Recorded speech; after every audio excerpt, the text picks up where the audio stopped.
Al Shanker, president of the American Federation of Teachers, had been a strong advocate for teachers' unions and pushed for education reform. During the time, a White House report called A Nation at Risk, which was released in 1983, blamed bureaucracy for falling test scores by slowing progression, which pushed many to try to enact solutions. Inspired by the book Education by Charter, written by Ray Budd, a school administrator from Western Mass whose work received little attention prior, Shanker would play a big role in stating the new school model. The name for the schools was inspired from said book, Shanker likening it to how explorers got charters to seek new lands. Two people fighting for education reform in Minnesota, Joe Nathan and Ted Coldery, saw his writing and believed in the potential of charter schools. Shanker was invited to join them in advocating for this idea to Governor Rudy Perpik, with legislation passing in 1991. By the duo's design, charter schools were made to be more in competition with district schools. Statewide agencies, out of local district control rather than district authorized and teacher operated, were established. This setup, lacking local control, also meant collective bargaining contracts couldn't be worked on with charters, taking power away from unions' abilities to negotiate terms. It was at that point Shanker disavowed charter schools, saying they should only be allowed if local districts agreed, and that collective bargaining should apply to them. For my state, charter schools would be introduced in the Massachusetts Education Reform Act of 1993. Which expanded interdistrict choice and came along with the implementation of the Massachusetts Comprehensive Assessment System, MCAS, to ensure goals were being met, making passing the tests a requirement for graduation.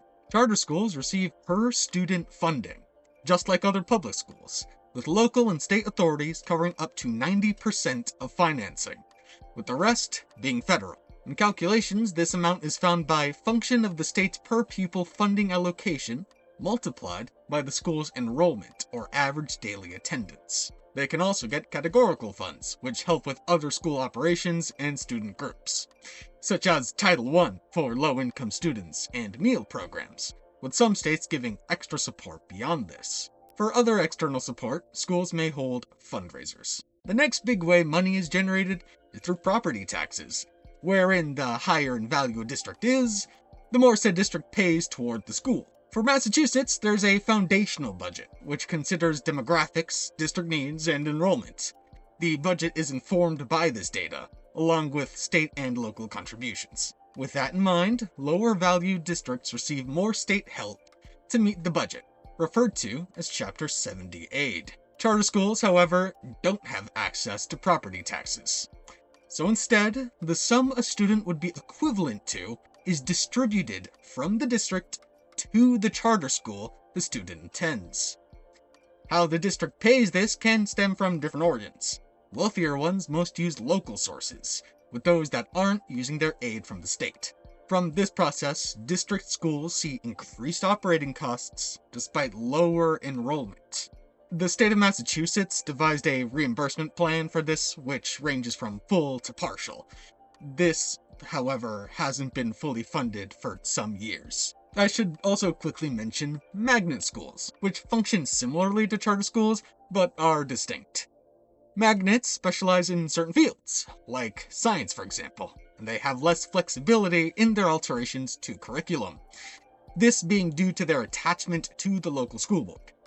Magnets may also receive extra funding to cover special costs related to their area of focus. There are other differences, but I don't have time to cover them. Back to charters. They may be public, non-profit institutions, but those managing them still find a way to generate revenue, as exemplified by Green on Forbes, quote, "I set up East Egg Charter School as a non-profit. I then hire East Egg Charter Management Organization to run the school. And that is a for-profit operation, known as an EMO. EMO stands for Education Management Organization, and as example, they can take sole responsibility for handling a charter school, routing most of the funds toward their own, possibly for-profit, company. This operation can be on a small or massive scale. Of larger organizations in the country, there's KIPP Academy, with 72 charter schools. In my state, they own 2 schools. However, where they're the most concentrated, Texas, they own 56 schools. These charter schools are under the KIPP Foundation, which manages 279 schools across the country. The foundation oversees regional organizations that, in turn, handle their schools in the area. Charters can also be guilty of conflicts of interest, like how CEO Eva Moskowitz from New York assigned staff a quota to meet in contacting lawmakers and pushed her schools to hold rallies. This is likely due to how the model depends on class volume and attendance rates from all of the schools in order to get a lot of funding, and such rates have been under decline, slowing charter development and causing some closures. One should note these lower rates hurt all types of schools too. While charters have major support from businesses, with charter funding being a contested issue that often receives huge out-of-state support no matter where you look in the country, efforts from local organizations have proven to be valuable. For Massachusetts, C recently ratified an agreement with the Springfield Empowerment Zone program, as of 2025, to better conditions for teachers, while the Network for Public Education continues to inform people on the problems with charters. As for a big win from where I'm from, I look back to the No on 2 movement. The 2 mentioned refers to Question 2, which, at the time, was a proposed plan to remove the limit on charter schools and indefinitely create another dozen every year thereafter. And as Guisbond wrote for NPE, the yes side, backed by Wall Street hedge funders and other wealthy backers of education reform, spent twice as much as the no side on TV ads. She further stated how the campaign was the most spent in Massachusetts on a ballot initiative, largely from out-of-state cash, yet the local pushback was stronger than the pro-charter opposition. Question 2 would be turned down in a 62% to 38% vote. I can understand how Shanker was inspired by Budd's work. The idea of educators being able to start their own schools in order to help students in unique ways is exciting and holds much potential. It's a system that could encourage more individualistic care and allow students to find the path which truly helps them flourish. And this success would be owed to the fact educators feel they too can flourish. In imagining this kind of model, I see teachers feeling more inspired, free, and able to carry out their work. Yet, due to the corporatization of this idea, these schools turned into another money-making scheme. With EMOs monopolizing the market, charters became another standardized, banking model of education that students receive. Only with less power for teachers who work in them. What's interesting about charters is how they particularly help minority and low-income students.